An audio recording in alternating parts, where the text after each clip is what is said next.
Hey tubers, prepare yourself for another wonderful JCX2 BBY unboxing and first look video of a cell phone.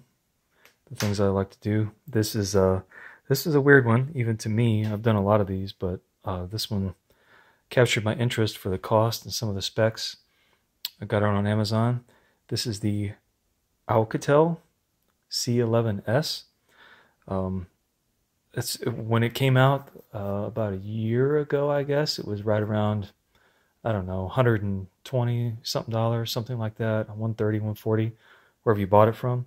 I just got this on Amazon for 58 bucks, brand new, and they were doing a sale on it. I got to see what it's all about. Some of the specs on this, they're actually on the back. Right around a 5.5-inch screen, LCD, runs Android 8, 3 gigs of RAM, only 16 gigs of memory, but it's upgradable with an SD card. You got an 8, I thought it was dual cameras on the back. It says 8 meg camera on the back, dual SIM, fairly decent sized battery, 3400 milliamp hour battery, fingerprint scanner. What is kind of neat about it, it's a quad-core processor. If you look that up, that MTK 6739, it's along the same parallels as one of the mid-range Snapdragon processors, like a 425 or probably more like a 450. You know, you're probably running 4 cores at around right around 1.5 gigs, something like that. So, and that's somewhere around the performance of a 425, 450 Snapdragon. So I can't wait to get this out of the box and see what's going on with it. And then I'm making this video with a LG V20, and I'm gonna do a comparison between the two of them, just see how they are. You know, the LG, the V20 is a couple of years old now, but I love the phone. It's just a great phone. We'll see how that kind of compares up with this thing. One thing I can see about it right away is that it is not nearly as wide as the V20. And then two other things are immediately apparent. It comes with a pre-installed screen protector, which is awesome, and a pre-installed case, which is also awesome. You know, OnePlus, which I'm a huge fan of, they give you the case when you buy one of their phones, but it's not pre-installed. The fact that they did that is pretty neat. So I'm going to pause this for a second. I'll take the protector off the front of the screen here, and we'll see how the phone runs. See what else is in here.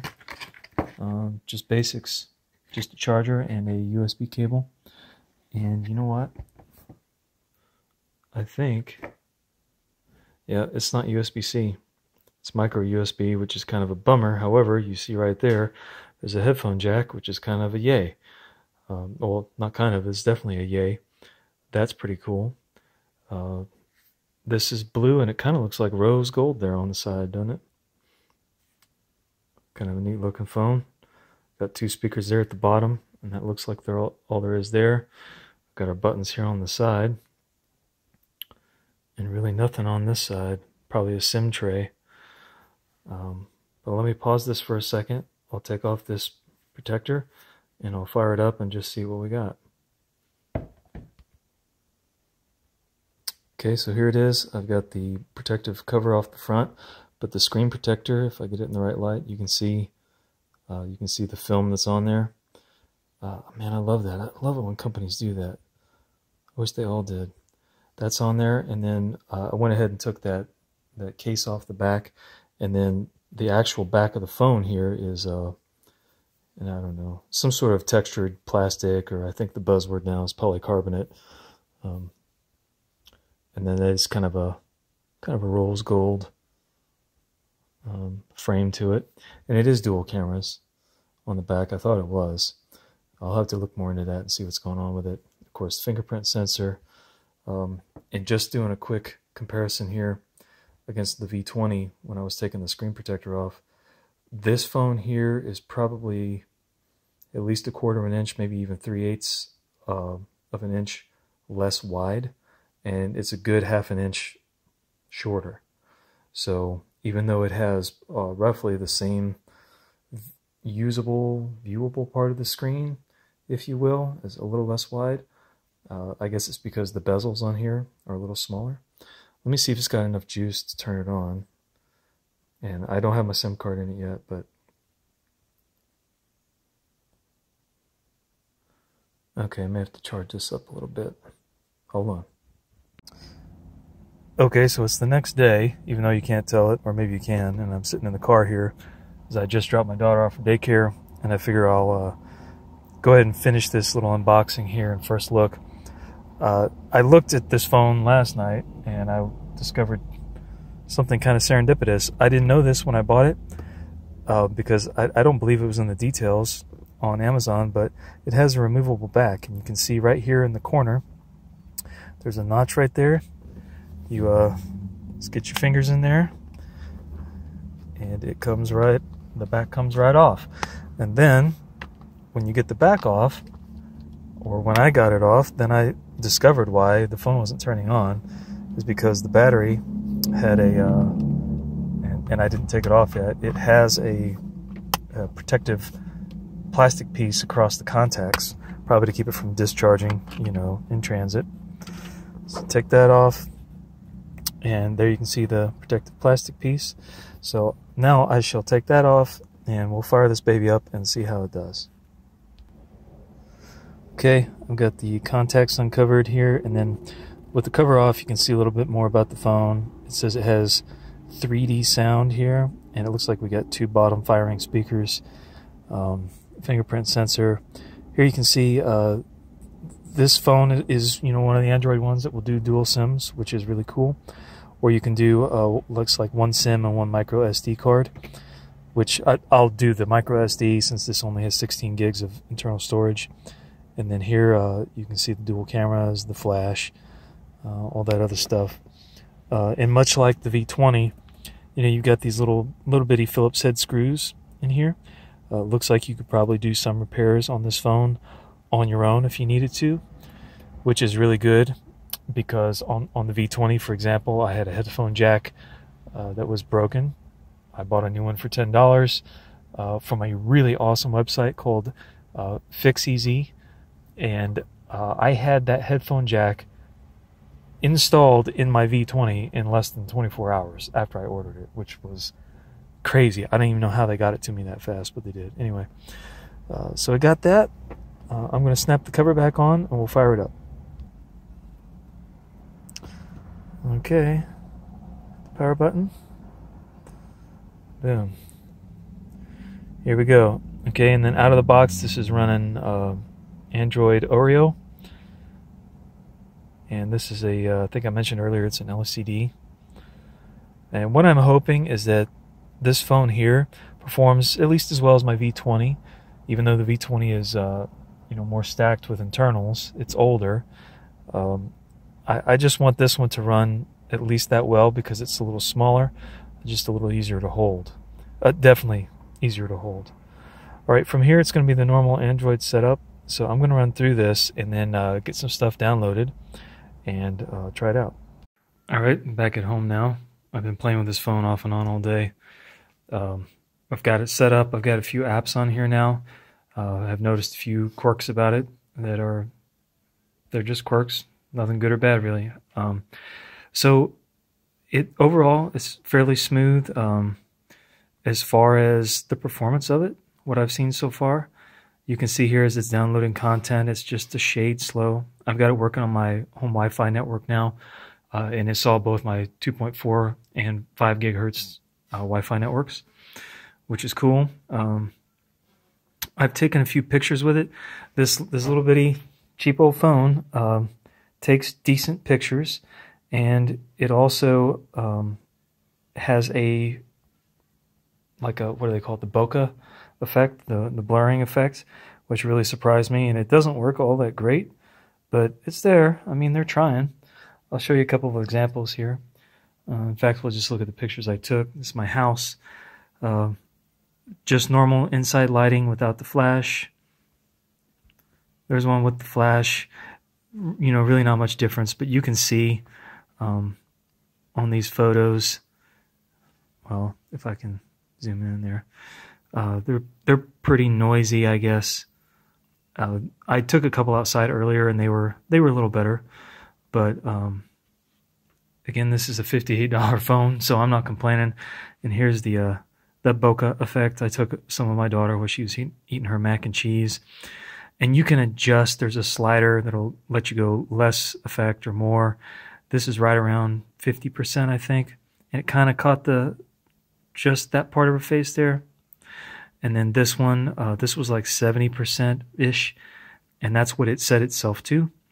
And you can see, like, the effect is pretty heavy, but it doesn't just center on her face. It's got her shirt in there where it's clear, and it's definitely not any iPhone or Samsung level camera, but it's a $58 phone. I'm just surprised they even tried it at all. Let's see, let me bring the camera back up. You know, other than that, it's fairly standard camera stuff, I guess. I just like cameras to take decent pictures. I don't really care about all the specs on them. There's what you can do. And blur is the Bokeh Effect one. Past that, I've only just tried whatever the automatic setting is. And then you've got, you know, all this crap down here I haven't really played with. Be something to do. I haven't tried video out yet with it.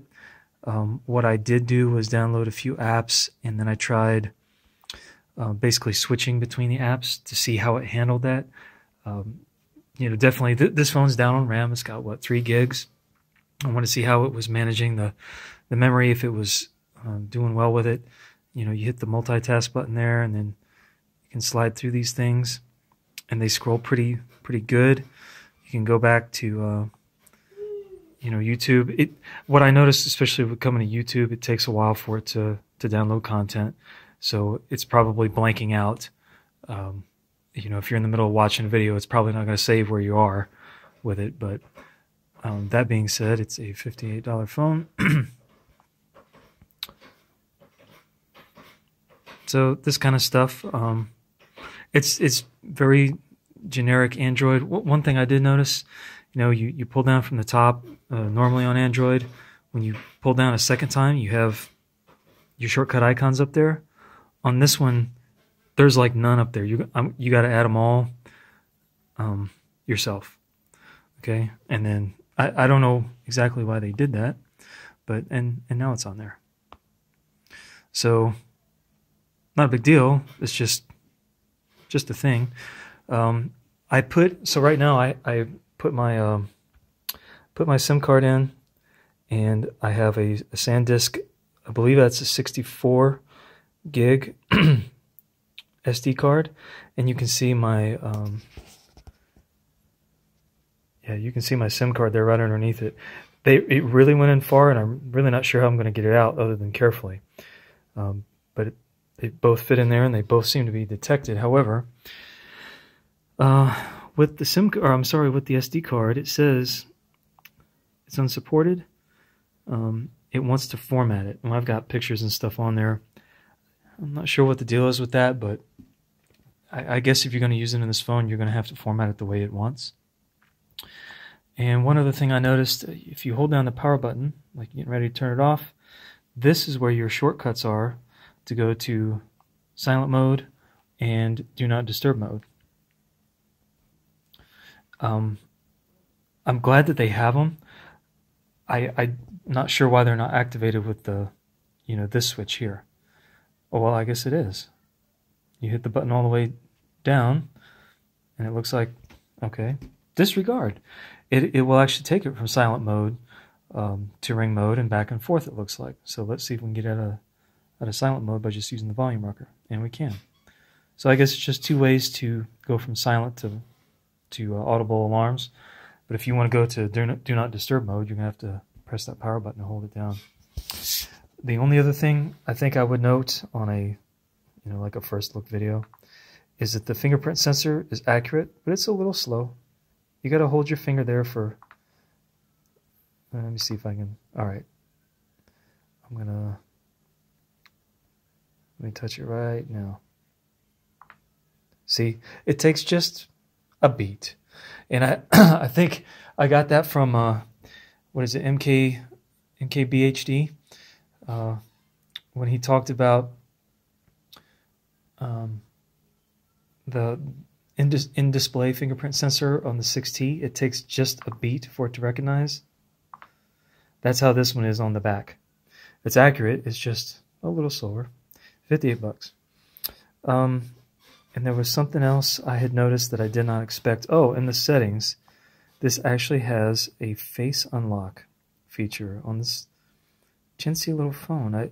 It's just crazy that they put all this stuff on here. Let's see if we can find... Okay, let me see if I can find the face unlock.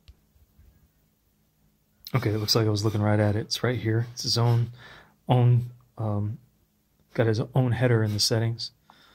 Face unlock, and I haven't used this yet. You know what? I'll set it up. Let's see how it works. Okay, it finally enrolled my face. It took a few times for it to, it kept telling me to center my face in the little circle it had. Not sure why it was so hard, but I've got it set to unlock the screen, enable face recognition when the screen is lit. Activate screen, fill light in dark environments. I won't turn that on. Enable vibration when it fails. Sure, why not? Okay, let's just try this and see. Curious, very curious.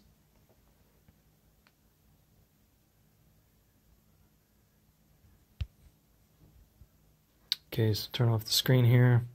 It also has double tap to wake on this phone. Okay, now let's see if I can get this angled right. Swipe this up, and you can see the circle in the middle there was checking out my face. Just do it again. And there it is. So it's not as fast as the OnePlus 6. Yes, babe, hold on. As the OnePlus 6 was, or even the OnePlus 5T, but it works. So anyway, that's a quick look at this thing. I might do a more in-depth review later, but and you can see I got 4G signal here in the house, which is good as any other phone I've ever had. So it's pretty cool. Oukitel C11S. I did this video because there wasn't a lot out there on it. If you're watching it, I hope you found it useful. And like I said, I might do a more in-depth review later, but it's pretty cool.